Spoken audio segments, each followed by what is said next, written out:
ಜಯ ಶ್ರೀ ಕೃಷ್ಣ. ಶ್ರೀ ಗುರುಭ್ಯೋ ನಮಃ. ಆದಿತ್ಯಾದಿ ನವಗ್ರಹ ದೇವತಾಭ್ಯೋ ನಮಃ. ಪ್ರಿಯ ವೀಕ್ಷಕರೇ, ಮೊದಲಿಗೆ ಪರಮ ಪೂಜ್ಯ ಗುರುಗಳಾದ ಶ್ರೀ ಶ್ರೀ ಶ್ರೀ ಶಿವಂ ಗುರೂಜಿಯವರಿಗೆ ವಂದಿಸುತ್ತಾ, ನಾನು ಕೃಷ್ಣಕುಮಾರ ಶರ್ಮಾ, ನಿಮ್ಮ ವಿಶ್ವಾಸಿತ ಜ್ಯೋತಿಷ್ಯ ಮಾರ್ಗದರ್ಶಿ. ಈ ದಿನದ ವಿಷಯ ಏನಪ್ಪಾ ಅಂದ್ರೆ, ವಿವಾಹ ನಿಧಾನಕ್ಕೆ ಕಾರಣಗಳು ಮತ್ತು ಅದಕ್ಕೆ ಪರಿಹಾರಗಳು. ಜೀವನದಲ್ಲಿ ಎಲ್ಲ ರೀತಿಯ ಸುಖ ಅನುಭವಿಸ್ಬೇಕಾಗಿದ್ರೆ, ಗೃಹಸ್ಥ ಜೀವನ ನಡೆಸಬೇಕು ಅಂತಂದ್ರೆ ಅದಕ್ಕೆ ಮುಖ್ಯವಾಗಿ ಬೇಕಾಗಿರೋದು ಮದುವೆ, ವಿವಾಹ. ವಿವಾಹ ಒಂದು ಮಧುರವಾದ ಅನುಬಂಧ. ಅದು ಸರಿಯಾದ ವಯಸ್ಸಿನಲ್ಲಾದ್ರೇನೆ ಅದು ಸವಿ ಮಕರಂದ. ನಿಧಾನವಾದ್ರೆ ಜಾತಕರಿಗಷ್ಟೇ ಅಲ್ಲ, ಕುಟುಂಬದವರಿಗೂ ಅಸಮಾಧಾನ, ಏನೋ ಭಾರ ಹೊತ್ತ ಹಾಗೆ ನಿಶಕ್ತಿ ಆವರಿಸ್ಬಿಡುತ್ತೆ. ಜಾತಕರಿಗಂತೂ ಅದರಿಂದ ಬಹಳ ನಿರುತ್ಸಾಹ. ಹಾಗಾದ್ರೆ ಜಾತಕರ ವಿವಾಹ ನಿಧಾನ ಆಗಿದ್ಯಾಕೆ? ಇದನ್ನ ಹೇಗೆ ತಿಳಿಯೋದು? ಯಾವ ರೀತಿ ಪರಿಹಾರ ಮಾಡಿಕೊಂಡ್ರೆ ಒಳ್ಳೆಯದು? ಇದನ್ನೆಲ್ಲ ಈ ಜಾತಕ ವಿಶ್ಲೇಷಣೆ ಮೂಲಕ ತಿಳ್ಕೊಳ್ತಾ ಹೋಗೋಣ. ಈಗ ಒಂದು ಜಾತಕ ನೋಡೋಣ. ನೋಡಿ, ಇದೊಂದು ಪುರುಷ ಜಾತಕ. ನಾವು ಜಾತಕದಲ್ಲಿ ಮೊದಲನೇದಾಗಿ ನೋಡ್ಬೇಕಾಗಿರತಕ್ಕಂಥದ್ದು ಜೀವಕಾರಕ ಗುರುಗ್ರಹರು.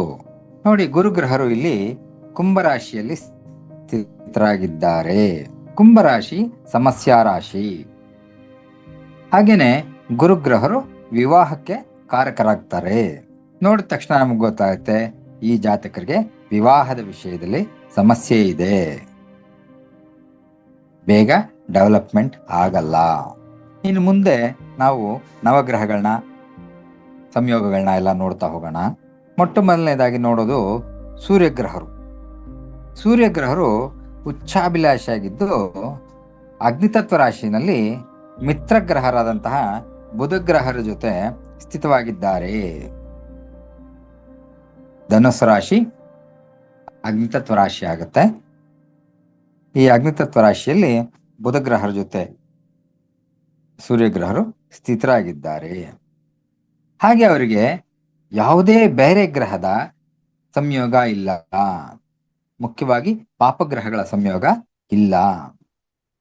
ಇದರಿಂದ ಸೂರ್ಯಗ್ರಹದಿಂದ ಯಾವುದೇ ಹೆಚ್ಚಿನ ಸಮಸ್ಯೆ ಇಲ್ಲ. ಮುಂದೆ ಚಂದ್ರಗ್ರಹರು. ಚಂದ್ರಗ್ರಹರು ಸಹ ಉಚ್ಚಾಭಿಲಾಷಿಯಾಗಿದ್ದಾರೆ. ಅವ್ರ ಜೊತೆಗೇನೆ ಕುಜಗ್ರಹರು, ರಾಹುಗ್ರಹರು ಜಲತತ್ವ ರಾಶಿಯಲ್ಲಿ ಇದ್ದಾರೆ.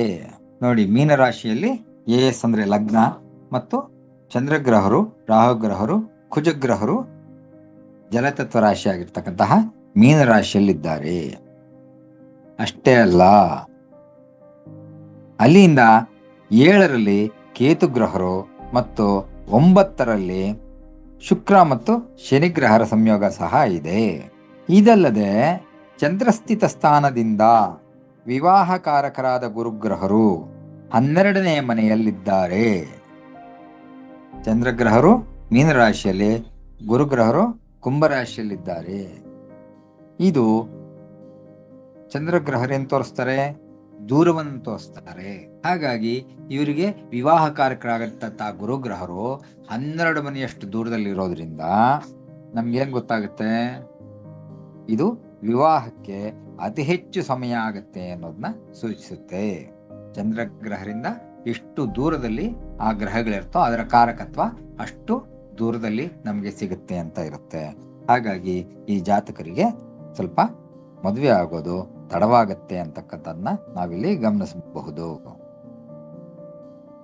ಇನ್ನು ಸಂಯೋಗಗಳನ್ನು ನೋಡುವುದಾದ್ರೆ, ಚಂದ್ರಗ್ರಹರ ಜೊತೆಗೆ ಕುಜಗ್ರಹರಿದ್ದಾರೆ ಹಾಗೂ ರಾಹುಗ್ರಹರಿದ್ದಾರೆ. ಚಂದ್ರ ಮತ್ತು ಕುಜ ಇವರೇನ್ ಸೂಚಿಸ್ತಾರೆ? ಕುಜಗ್ರಹರು ಜಗಳವನ್ನು ಸೂಚಿಸ್ತಾರೆ. ಅಂದ್ರೆ ಈ ಜಾತಕರಿಗೆ ಬೇರೆಯವ್ರ ಜೊತೆ ಆಗಾಗ ಜಗಳವಾಗತಕ್ಕಂತಹ ಒಂದು ಸಂದರ್ಭ ಬರುತ್ತೆ. ಹಾಗೇನೆ ಚಂದ್ರ ಮತ್ತು ರಾಹುಗ್ರಹರು ಸಂಯೋಗ ಇರೋದ್ರಿಂದ ಜಾತಕರ ಬಗ್ಗೆ ರೂಮರ್ಸ್ ಅಂದ್ರೆ ವದಂತಿಗಳು, ಈ ಜಾತಕರ ವಿಷಯವಾಗಿ ಹತ್ತಿರದವರು ಇಲ್ಲ ಸಲ್ಲದ ವದಂತಿಗಳನ್ನೆಲ್ಲ ಹಬ್ಬಿಸ್ತಾ ಇರ್ತಾರೆ. ಇದರಿಂದ ಜಾತಕರಿಗೆ ತಮ್ಮ ಹೆಣ್ಮಕ್ಳನ್ನು ಕೊಡೋಕ್ಕೆ ಕನ್ಯಾಪಿತೃಗಳು ಹಿಂಜರಿಯುತ್ತಾರೆ. ಯಾರೇ ಆಗ್ಲಿ ರೂಮರ್ಸ್, ಏನೋ ಒಂದು ಗಾಳಿ ಸುದ್ದಿ, ಆ ಜಾತಕರು ಹೀಗೆ ಅವ್ರ ಹಾಗೆ ಮಾಡಿದ್ರು ಹೀಗೆ ಮಾಡಿದ್ರು, ಅವರು ಅಲ್ಲಿರ್ತಾರೆ ಇಲ್ಲಿರ್ತಾರೆ ಎಲ್ಲೆಲ್ಲೋ ಓಡಾಡ್ತಾರೆ, ಇಂಥ ಯಾರೋ ಒಬ್ರು ಎಲ್ಲ ಈ ವದಂತಿಗಳನ್ನ ಹೇಳೋದ್ರಿಂದ ಯಾರು ಹೆಣ್ಣು ಕೊಡ್ತಾರೆ? ಅವ್ರು ಯೋಚನೆ ಮಾಡ್ತಾರೆ, ಅರೆ ಹಾಗಂತೆ ಹುಡುಗ, ಹೀಗಂತೆ, ಅವನ ಬಗ್ಗೆ ಒಳ್ಳೆ ಅಭಿಪ್ರಾಯನೇ ಇಲ್ಲ ಅಂತ ಏನೇನೋ ಒಂದು ವದಂತಿಗಳನ್ನ ಕೇಳಿ ಅವಳಿಗೆ ಮಗಳನ್ನು ಕೊಡೋದಿಕ್ಕೆ ಯಾರು ಹೆಚ್ಚು ಇಷ್ಟಪಡೋದಿಲ್ಲ. ಇದರಿಂದ ಸಹ ಅವರ ವಿವಾಹ ನಿಧಾನವಾಗುತ್ತೆ. ಇನ್ನು ಚಂದ್ರ ಮತ್ತು ಶುಕ್ರರ ಸಂಯೋಗ, ಚಂದ್ರಗ್ರಹದಿಂದ 9ರಲ್ಲಿ ಶುಕ್ರಗ್ರಹರ ಸಂಯೋಗ ಆಗಿದೆ. ಇದರಿಂದ ಈ ಜಾತಕರಿಗೆ ಅನಾವಶ್ಯಕವಾದಂತಹ ಒಂದು ವಸ್ತುಗಳನ್ನು ಕೊಳ್ಳತಕ್ಕಂತಹ ಒಂದು ಅಭ್ಯಾಸ ಇರುತ್ತೆ. ಏನೋ ಒಂದು ನೋಡೋದು, ಚೆನ್ನಾಗಿದೆ ತೆಗೆದಿಟ್ಕೊಂಡ್ಬಿಡೋಣ ಅಂತ ಕೊಂಡ್ಕೊಂಡ್ಬಿಡೋದು, ಸ್ವಲ್ಪ ದಿನ ಆದ್ಮೇಲೆ ಅದು ಉಪಯೋಗಕ್ಕೆ ಬರೋದಿಲ್ಲ. ಅದರಿಂದ ಇನ್ನೇನಾಗುತ್ತೆ, ಖರ್ಚುಗಳು ಜಾಸ್ತಿ ಆಗೋದ್ರಿಂದ ಸಾಲ ಮಾಡುವ ಸಾಧ್ಯತೆಗಳು ಸಹ ಇರುತ್ತೆ. ಅದು ಮದುವೆಗೆ ಮುಂಚೆನೂ ಇರ್ಬೋದು, ಮದುವೆ ಆದ್ಮೇಲೆ ಇರ್ಬೋದು. ಈ ಸಂಯೋಗ ಬಂತು ಅಂತಂದ್ರೆ ಅವರು ಮುಂದೆ ಸಾಲ ಮಾಡ್ತಾರೆ, ಸಾಲಗಾರರಾಗ್ತಾರೆ. ಇನ್ನು ಚಂದ್ರ ಮತ್ತು ಶನಿಗ್ರಹರು ಸಹ 9ನೇ ಮನೆಯಲ್ಲಿ ಇರೋದ್ರಿಂದ ಶನಿ ಹಾಗೂ ಚಂದ್ರಗ್ರಹರ ಸಂಯೋಗ ಆಗುತ್ತೆ. ಇದೇನು ತೋರಿಸುತ್ತೆ ಅಂದ್ರೆ, ಶನಿಗ್ರಹರ ಸಂಯೋಗ ಇದ್ದಾಗ ಇವರು ಸೋಮಾರಿಗಳಾಗಿರ್ತಾರೆ. ಲವಲವಿಕೆಯಿಂದ ಮದುವೆ ಪ್ರಯತ್ನಗಳನ್ನ ಮಾಡೋದಿಲ್ಲ. ಮದುವೆ ಆಗ್ಬೇಕಾಗಿರೋ ಹುಡುಗರು ಅಂತಂದ್ರೆ ಒಳ್ಳೆ ವಯಸ್ಸಲ್ಲಿರೋ ಹುಡುಗರು ಚೆನ್ನಾಗಿ ಓಡಾಡ್ಕೊಂಡು, ಆಟ ಆಡ್ಕೊಂಡು, ಸ್ನೇಹಿತರ ಜೊತೆ ಸೇರ್ಕೊಂಡು ಏನೋ ಒಂದು ಕೋಲಾಹಲ ಮಾಡಿ ಲವಲವಿಕೆಯಿಂದ ಇರ್ಬೇಕಲ್ವಾ. ಆದ್ರೆ ಈ ಸಂಯೋಗ ಈ ಜಾತಕರಿಗಿರೋದ್ರಿಂದ ಇವರು ಸ್ವಲ್ಪ ಸೋಮಾರಿಗಳಾಗಿರ್ತಾರೆ. ಯಾವುದೇ ಕೆಲಸಗಳನ್ನ ಬೇಗ ಮಾಡ್ಕೊಂಡು ಉತ್ಸಾಹ ಭರಿತರಾಗಿರಲ್ಲ.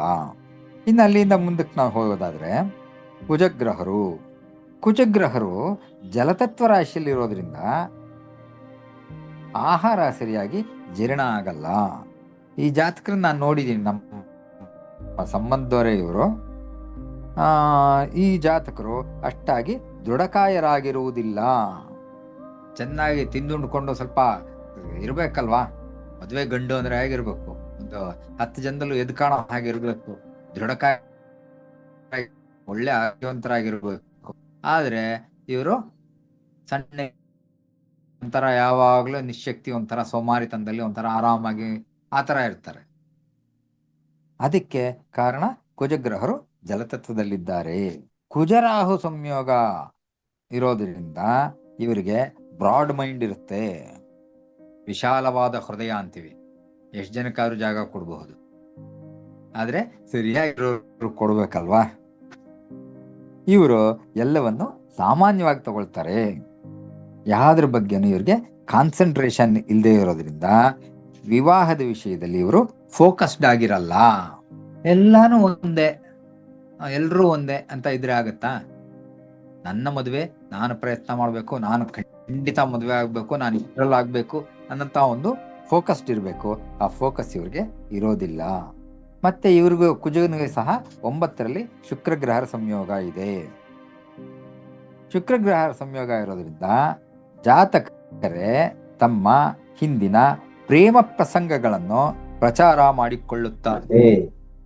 ಒಂದು ವಯಸ್ಸು ಬಂದ್ಮೇಲೆ ಈಗ ಅದರಲ್ಲೂ ಈ ಸಿನಿಮಾಗಳು, ಟಿವಿಗಳು, ಸೀರಿಯಲ್ಗಳು, ಪ್ರತಿಯೊಂದರಲ್ಲೂ ಆಚೆ ಈವನ್ ನಾವು ಸಾಮಾನ್ಯವಾಗಿ ರಸ್ತೆನಲ್ಲಿ ನಡ್ಕೊಂಡು ಹೋಗುವಾಗ ಅಥವಾ ಪಾರ್ಕ್ಗಳಲ್ಲಿ ನೋಡಿದಾಗಲೂ ಸಹ ಬಹಳಷ್ಟು ಜನ ಪ್ರೇಮ ಪ್ರಸಂಗಗಳಲ್ಲಿ ಇರ್ತಾರೆ.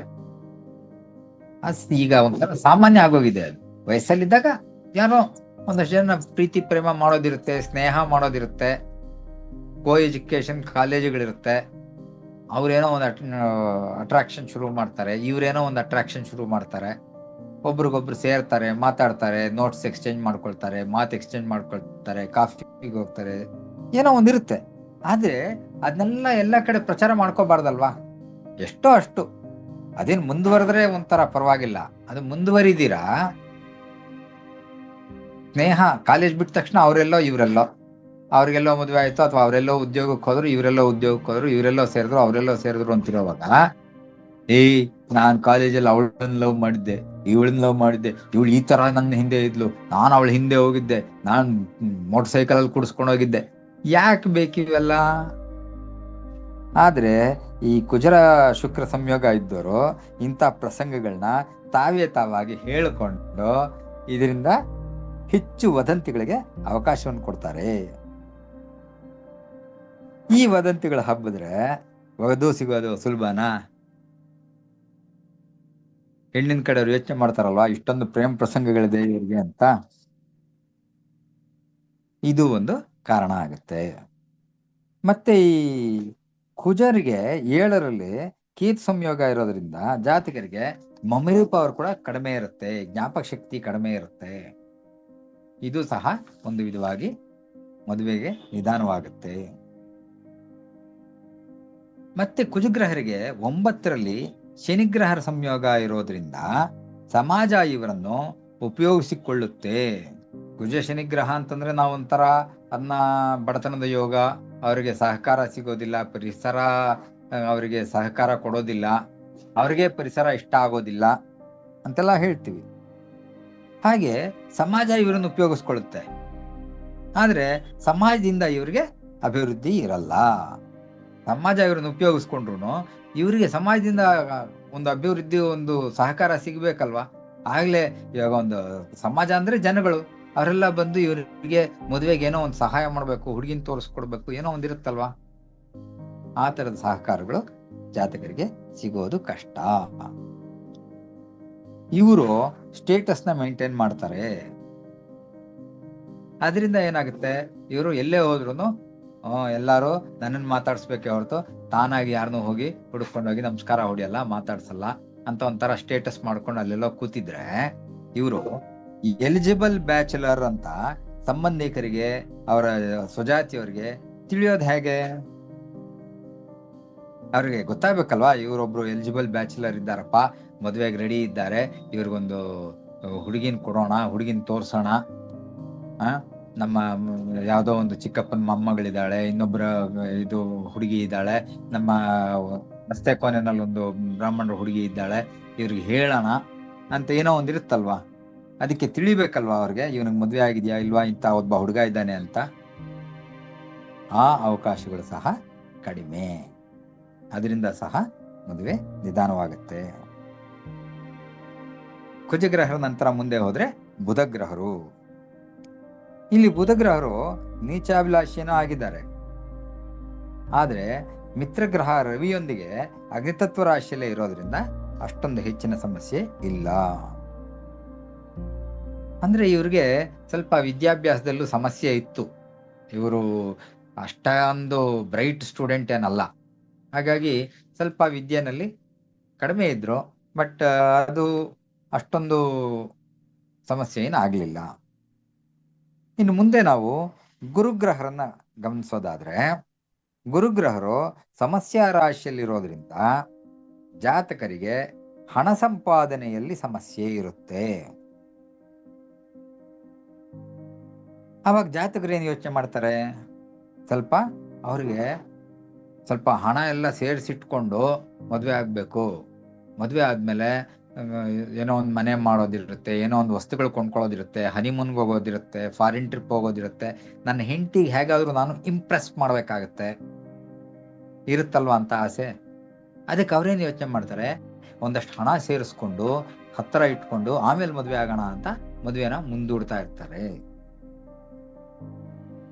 ಆದ್ರೆ ನಾವ್ ಈ ಜಾತಕ ಗಮನಿಸಿದಾಗ ಅವರಿಗೆ ಸಿಗೋ ಸಂಗಾತಿ ಅವರ ಹಣದ ಸ್ಥಿತಿಗತಿ ಬಗ್ಗೆ ಹೆಚ್ಚು ಯೋಚಿಸೋದಿಲ್ಲ. ಇವರೇನೋ ಜಾತಕರು ಹಣ ಸಂಪಾದನೆ ಮಾಡಿ ಇಟ್ಕೊಂಡು ಮದುವೆ ಆಗೋಣ ಅನ್ನೋ ಯೋಚನೆಯಲ್ಲಿ ಮದುವೆ ನಿಧಾನ ಮಾಡ್ತಾ ಇದ್ದಾರೆ, ಆದ್ರೆ ಅವರ ಸಿಗೋ ಸಂಗಾತಿ ಹಣದ ಬಗ್ಗೆ ಯೋಚನೆ ಮಾಡೋದಿಲ್ಲ. ಅದಕ್ಕೆ ನಾವೇನ್ ಹೇಳ್ಬೇಕು ಅಂತಂದ್ರೆ, ಜಾತಕರಿಗೆ ಅದರ ಬಗ್ಗೆ ಹೆಚ್ಚು ಯೋಚಿಸಿ ಮದುವೆ ನಿಧಾನ ಮಾಡ್ಕೋಬೇಡಪ್ಪ, ನೀನು ಎಷ್ಟಿದೆಯೋ ಅಷ್ಟು ಹಣ ಸಾಕು, ನೀನು ಮದುವೆ ಆಗೋ ಮೊದಲು, ಮದುವೆ ಆದ್ಮೇಲೆ ನಿನಗೆ ಅದೃಷ್ಟ ಒಲಿಯುತ್ತೆ. ಗೃಹಲಕ್ಷ್ಮಿ ಮಹಾಲಕ್ಷ್ಮಿಯಾಗಿ ಬರ್ತಾಳೆ, ನಿನ್ಗೆ ಇನ್ನೂ ಅಭಿವೃದ್ಧಿ ಆಗುತ್ತಪ್ಪ, ಚೆನ್ನಾಗಾಗುತ್ತೆ, ಹಣ ಚೆನ್ನಾಗಿ ಸಿಗುತ್ತೆ, ನೀನ್ ಫಸ್ಟ್ ಮದುವೆ ಆಗು ಅಂತ ಹೇಳಿ ಅವನ್ನ ಹುರಿದುಂಬಿಸ್ಬೇಕಾಗತ್ತೆ. ಇನ್ನು ಅಲ್ಲಿಂದ ಮುಂದೆ ಶುಕ್ರಗ್ರಹರು. ಶುಕ್ರಗ್ರಹರು ಜಲತತ್ವ ರಾಶಿಯಲ್ಲಿ ಮಿತ್ರರಾದ ಶನಿಗ್ರಹರೊಡನೆ ಸ್ಥಿತರಾಗಿದ್ದಾರೆ. ನೋಡಿ, ವೃಶ್ಚಿಕ ರಾಶಿ ಜಲತತ್ವ ರಾಶಿ ಆಗುತ್ತೆ, ಅಲ್ಲಿ ಶುಕ್ರಗ್ರಹರು ಮತ್ತು ಶನಿಗ್ರಹರು ಸ್ಥಿತರಾಗಿದ್ದಾರೆ. ಹಾಗೇನೆ 5ರಲ್ಲಿ ಅಂದ್ರೆ ಅಲ್ಲಿಂದ 5ರಲ್ಲಿ ಅಂತಂದ್ರೆ ಮೀನರಾಶಿನಲ್ಲಿ ಚಂದ್ರ ಕುಜ ರಾಹುಗಳ ಸಂಯೋಗ ಸಹ ಇದೆ. ಇದು 5 ಗ್ರಹಗಳ ಸಂಯೋಗ ಆಯಿತು. ಈ ಶುಕ್ರ ಮತ್ತು ಶನಿಗ್ರಹರ ಸಂಯೋಗ ಇರೋದ್ರಿಂದ ಇವರಿಗೆ ಸಿಗುವ ವಧು ಹೆಚ್ಚು ವಯಸ್ಸಿನವರು ಅಥವಾ ಹೆಚ್ಚು ವಯಸ್ಸಾದವರಂತೆ ಕಾಣ್ತಾ ಇರ್ತಾರೆ. ಶುಕ್ರ ಶನಿ ಸಂಯೋಗ ಇದ್ದವರಿಗೆ ಹೆಚ್ಚು ವಯಸ್ಸಿನ ವಧು ಸಿಗ್ತಾರೆ. ಆದ್ರೆ ಜೀವಕಾರಕ ಗುರುಗ್ರಹರಿಗೆ 11ರಲ್ಲಿ ರವಿಗ್ರಹರ ಸಂಯೋಗ ಇದೆ. ಬೇರೆ 5, 9ರ ಸಂಯೋಗ ಇಲ್ಲ, ಅವ್ರಿಗೆ 11ರಲ್ಲಿ ರವಿ ಸಂಯೋಗ ಇದೆ. ಈ ರವಿ ಮತ್ತು ಗುರು ಸಂಯೋಗ ಇದ್ರೆ ಏನಾಗುತ್ತೆ, ಅವರಿಗೆ ಚಿಕ್ಕ ವಯಸ್ಸಿನ ಅಥವಾ ಚಿಕ್ಕ ವಯಸ್ಸಿನವರಂತೆ ಕಾಣೋ ವಧು ಬಗ್ಗೆ ಆಸೆ ಇರುತ್ತೆ. ಡಿಸೈರ್ ಅಂಡ್ ಡೆಸ್ಟಿನಿ ಅಂತ. ಇವರ ಆಸೆ ಏನೋ ಚಿಕ್ಕ ವಯಸ್ಸಿನ ಹುಡುಗಿ ಬೇಕು ಅಂತ, ಚಿಕ್ಕದಾಗಿ ಕಾಣೋಂತ ಹುಡುಗಿ ಬೇಕು ಅಂತ. ಆದ್ರೆ ಇವ್ರ ಜಾತಕ ಏನು ಹೇಳುತ್ತೆ, ಇವ್ರ ಕರ್ಮಫಲ ಇರೋದು ಸ್ವಲ್ಪ ವಯಸ್ಸಾದಂಗೆ ಕಾಣೋ ಹಾಗೆ ಇರೋಂತ ಹುಡುಗಿ. ಆದ್ರಿಂದ ನಾವು ಅವ್ರಿಗೆ ಏನ್ ಹೇಳಬೇಕು, ನೋಡಪ್ಪ ನಿನಗೆ ಸಿಗಂತಾವದು ಸ್ವಲ್ಪ ವಯಸ್ಸಿನಲ್ಲಿ ಹೆಚ್ಚಿರೋ ಹಾಗೆ ಕಾಣ್ತಾರೆ, ಆದ್ರಿಂದ ನೀನು ಅಂತ ವಧುವನ್ನ ನೀನು ಅನ್ವೇಷಣೆ ಮಾಡ್ಕೋಬೇಕು, ಒಪ್ಕೋಬೇಕು. ನೀನ್ ಬರೀ ನೀನು ಚಿಕ್ಕ ವಯಸ್ಸಿನ ಹುಡುಗಿ ಬೇಕು ಅಂತ ಹುಡುಕ್ತಾ ಇದ್ರೆ ವಿಳಂಬ ಆಗತ್ತೆ. ಹಾಗೇನೆ ಇಲ್ಲಿ ಶುಕ್ರ ಹಾಗೂ ರಾಹು ಸಂಯೋಗ ಇದೆ. ಶುಕ್ರನಿಗೆ 5ರಲ್ಲಿ ರಾಹು ಸಂಯೋಗ ಇದೆ ಅಲ್ವಾ, ಆದ್ರಿಂದ ಇವ್ರಿಗೆ ಒಂದು ಕನಸಿನ ಕನ್ಯೆ, ಇವರು ತಮ್ಮ ಕನಸಿನ ಕನ್ಯೆಗಾಗಿ ಹುಡುಕ್ತಾ ಇರ್ತಾರೆ. ಇವರಿಗೆ ಒಂದು ಒಳ್ಳೆ ಫಿಗರ್, ಯಾವುದೋ ಒಂದು ಸಿನಿಮಾ ಹೀರೋಯಿನ್ ನೋಡಿರ್ತಾರೆ, ಅಥವಾ ಯಾವುದೋ ಒಂದು ಅಡ್ವರ್ಟೈಸ್ಮೆಂಟ್ ಅಲ್ಲಿ ನೋಡಿರ್ತಾರೆ, ಅಥವಾ ಯಾವುದೋ ಒಂದು ರಿಲೇಷನ್ಸ್ ಅಲ್ಲೋ ಮದ್ವೆನಲ್ಲೋ ಯಾವುದೋ ಒಂದು ಹುಡುಗಿ ಚೆನ್ನಾಗಿ ಮೇಕಪ್ ಮಾಡ್ಕೊಂಡ್ರಣ, ಅಥವಾ ಇವ್ರಿಗೆ ಚೆನ್ನಾಗಿ ಕಾಣಂತ ಒಂದು ಕನಸಿನ ಕನ್ಯೆಯನ್ನ ನೀವು ನೋಡಿರ್ತಾರೆ, ಅವಳೇ ಬೇಕು, ಅಂತದ್ದೇ ಬೇಕು ಅಂತ ಹುಡುಕ್ತಾ ಇರ್ತಾರೆ. ಆದ್ರೆ ಸಿಗೋದು ಇವ್ರಿಗೆ ಹೆಚ್ಚು ಅಂದವಿಲ್ಲದ, ಹೆಚ್ಚು ವಯಸ್ಸಾದವರಂತೆ ಕಾಣುವ ವಧು ಸಿಗ್ತಾರೆ. ಅದು ಡೆಸ್ಟಿನಿ. ಆದ್ದರಿಂದ ನಾವು ಅವ್ರ ಜಾತಕವನ್ನು ನೋಡಿದಾಗ ಅವರಿಗೆ ಮದುವೆಗೆ ನಿಧಾನವಾಗೋದಿಕ್ಕೆ ಇದು ಮುಖ್ಯವಾದ ಕಾರಣ. ನೀನು ಹುಡುಕ್ತಾ ಇರೋದು ನಿನ್ನ ಕನಸಿನ ಕನ್ಯೆ. ಕನಸಿನ ಕನ್ಯೆ ಸಿಗೋದಿಲ್ಲ ನಿನಗೆ ಸಿಗೋದು ಇಂಥ ಕನ್ಯೆ. ನೀನು ಇಂಥ ಕನ್ಯೆಗೆ ಒಪ್ಕೋಬೇಕು, ಆಗ್ಲೇ ನಿಂಗೆ ಮದುವೆ ಆಗತ್ತೆ. ಇಲ್ಲ ಅಂದ್ರೆ ಇನ್ನೂ ಹೆಚ್ಚು ವಿಳಂಬ ಆಗ್ತಾ ಹೋಗುತ್ತೆ. ಇಲ್ಲಿಯವರೆಗೆ ಹೇಳಿದ್ದು ಕಾರಣಗಳು ಮದುವೆಗೆ ನಿಧಾನಕ್ಕೆ ಕಾರಣಗಳಾಯ್ತು. ಮದುವೆ ನಿಧಾನ ಆಗಕ್ಕೆ ಇಷ್ಟೊತ್ತು ಕಾರಣಗಳನ್ನು ಹೇಳ್ಕೊಂಡು, ಈಗ ಅದಕ್ಕೆ ಪರಿಹಾರಗಳನ್ನ ಮತ್ತು ಯಾವ ರೀತಿ ಮಾಡೋದ್ರಿಂದ ಅವ್ರ ಮದುವೆ ಶೀಘ್ರವಾಗಿ ಆಗಬಹುದು ಅಂತ ತಿಳಿಯೋಣ. ಈ ಜಾತಕರಿಗೆ ಹಾರ್ಮೋನ್ ಇಂಬ್ಯಾಲೆನ್ಸ್ ಕೂಡ ಇರುತ್ತೆ. ಇದರಿಂದ ಅವರಿಗೆ ಕೆಲವು ಅನಾರೋಗ್ಯಕರ ಚಟುವಟಿಕೆಗಳು ಇದ್ರೆ ಅದನ್ನ ಬಿಟ್ಟು ವೈದ್ಯರ ಸಲಹೆ ತೆಗೆದುಕೊಳ್ಳಬೇಕು. ಈ ಹಾರ್ಮೋನ್ಸ್ ಜಾಸ್ತಿ ಆಗ್ಬಿಟ್ರು ಅವ್ರಿಗೆ ಏನೇನೋ ಅನ್ನಿಸ್ತಾ ಇರುತ್ತೆ. ಆ ಹಾರ್ಮೋನ್ಗಳನ್ನ ಬ್ಯಾಲೆನ್ಸ್ ಮಾಡಬೇಕು ಅಂತ ಏನೇನೋ ಕೆಟ್ಟ ಅಂದ್ರೆ ಅನಾರೋಗ್ಯಕರ ಚಟುವಟಿಕೆಗಳು ಮಾಡ್ಕೊಳ್ತಾ ಇರ್ತಾರೆ. ಅದನ್ನ ಅವರು ನಿಲ್ಲಿಸ್ಬೇಕಾಗತ್ತೆ ಮತ್ತು ವೈದ್ಯರ ಸಲಹೆ ತಗೊಂಡು ಅದರ ಪ್ರಕಾರ ಮುಂದುವರಿಬೇಕು. ಮತ್ತೆ ತಾಯಿ ಮತ್ತು ರಕ್ತ ಸಂಬಂಧಿಕರಿಗಿಂತ ತಂದೆ, ಸ್ನೇಹಿತರ ಸಹಾಯ ತೆಗೆದುಕೋಬೇಕು. ಹೇಗೆ ನಮ್ಗೆ ಗೊತ್ತಿದೆ, ಚಂದ್ರಗ್ರಹರು ತಾಯಿ ಕಾರಕರಾಗ್ತಾರೆ, ಕುಜಗ್ರಹರು ರಕ್ತ ಸಂಬಂಧಿಕರಿಗೆ ಕಾರಕರಾಗ್ತಾರೆ. ಅವ್ರ ಜೊತೆಗೆ ರಾಹು ಕೂತಿದ್ದಾರೆ, ಶನಿ ಸಂಯೋಗ ಸಹ ಇದೆ. ಆದ್ರಿಂದ ಅವರು ತಾಯಿಯ ಸಹಾಯ ತಗೊಳ್ಳೋದಕ್ಕಿಂತನೂ ತಂದೆ ರವಿ ಮತ್ತು ಸ್ನೇಹಿತ ಬುಧ ಇವರಿಬ್ರು ಚೆನ್ನಾಗಿರೋದ್ರಿಂದ ಇವ್ರ ಸಹಾಯ ತಗೊಂಡು ಮುಂದುವರೆದ್ರೆ ಅವ್ರಿಗೆ, ಇವಾಗ ಹುಡುಗಿನ ನೋಡಕ್ ಹೋಗ್ಬೇಕು ಅಂದಾಗ ತಂದೆ ಜೊತೆ ಹೋಗ್ಬೇಕು, ತಾಯಿನ ಅವಾಯ್ಡ್ ಮಾಡಬೇಕು. ರಕ್ತ ಸಂಬಂಧಿಕರನ್ನ ಅವಾಯ್ಡ್ ಮಾಡಬೇಕು, ಸ್ನೇಹಿತರ ಜೊತೆ ಹೋಗ್ಬೇಕು. ಇನ್ನೊಂದು, ತಮ್ಮ ಸ್ವಜಾತಿಯವರ ಸಾಮಾನ್ಯ ಗುಣಲಕ್ಷಣಗಳಿರುವಂತಹ ವಧುವಿಗಾಗಿ ಪ್ರಯತ್ನ ಮಾಡಬೇಕು.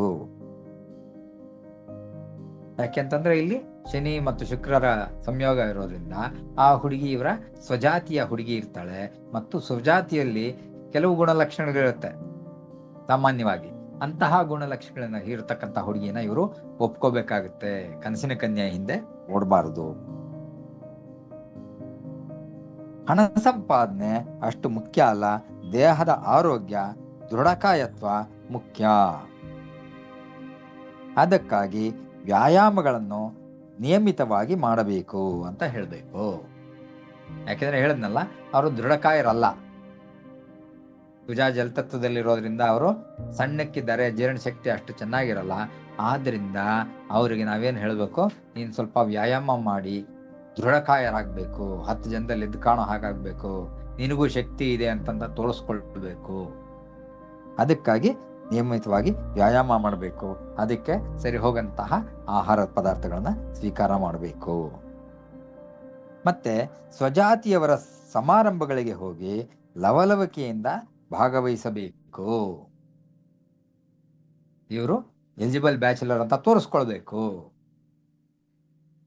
ಹೆಚ್ಚು ಜನಕ್ಕೆ ಇವರು ಒಂದು ಅಟ್ರಾಕ್ಷನ್ ಆಗಿ ನಿಲ್ಲಬೇಕು. ಅವ್ರಿಗೆ ಗೊತ್ತಾಗ್ಬೇಕು, ಇವ್ರಿಂತ ಒಬ್ಬ ಹುಡುಗ ಇದ್ದಾನೆ, ಅರೇ ಇಷ್ಟು ಚೆನ್ನಾಗಿದ್ದಾನೆ ಹುಡುಗ, ಇವನಿಗೆ ನಾವು ಹುಡುಗಿನ ಕೊಡೋಣ, ಅಲ್ಲಿರೋನ್ ರೆಕಮೆಂಡ್ ಮಾಡೋಣ, ಇಲ್ಲಿರೋನ್ ರೆಕಮೆಂಡ್ ಮಾಡೋಣ ಅಂತ ಮಾಡಬೇಕು. ಆದ್ರಿಂದ ಸ್ವಜಾತಿಯವರ ಸಮಾರಂಭಗಳಲ್ಲಿ ಲವಲವಿಕೆಯಿಂದ ಭಾಗವಹಿಸಬೇಕಾಗತ್ತೆ. ಜೀವಕಾರಕರು ಪುರುಷ ರಾಶಿಯಲ್ಲಿರೋದ್ರಿಂದ ತಾವೇ ಸ್ವತಃ ಮದುವೆ ಪ್ರಯತ್ನಗಳನ್ನು ಮಾಡಿಕೊಳ್ಳಬೇಕು. ಇದು ಪುರುಷ ಜಾತಕ ಮತ್ತು ಜೀವಕಾರಕರಾದಂತಹ ಗುರುಗ್ರಹರು ಪುರುಷ ರಾಶಿಯಲ್ಲಿದ್ದಾರೆ, ಮೇಲ್ ರಾಶಿಯಲ್ಲಿದ್ದಾರೆ. ಆದ್ರಿಂದ ಇವರು ಬೇರೆಯವರು ಸಹಾಯ ಮಾಡ್ತಾರೆ ಅಂತ ಡಿಪೆಂಡ್ ಆಗ್ಬಾರ್ದು. ಅವ್ರ ಹುಡುಗಿ ತೋರಿಸ್ತಾರೆ, ಇವ್ರ ಹುಡುಗಿ ತೋರಿಸ್ತಾರೆ ಅಂತ ವಿಧಾನ ಮಾಡಬಾರ್ದು. ತಾವೇ ಸ್ವಪ್ರಯತ್ನದಿಂದ ಪ್ರಯತ್ನ ಮಾಡಬೇಕು. 1 ಮ್ಯಾನ್ ಆರ್ಮಿ ಅಂತ ಹೇಳ್ತಾರೆ, ಹಾಗೆ ಪ್ರಯತ್ನ ಮಾಡಿದ್ರೇನೆ ಮದುವೆ ಆಗುತ್ತೆ.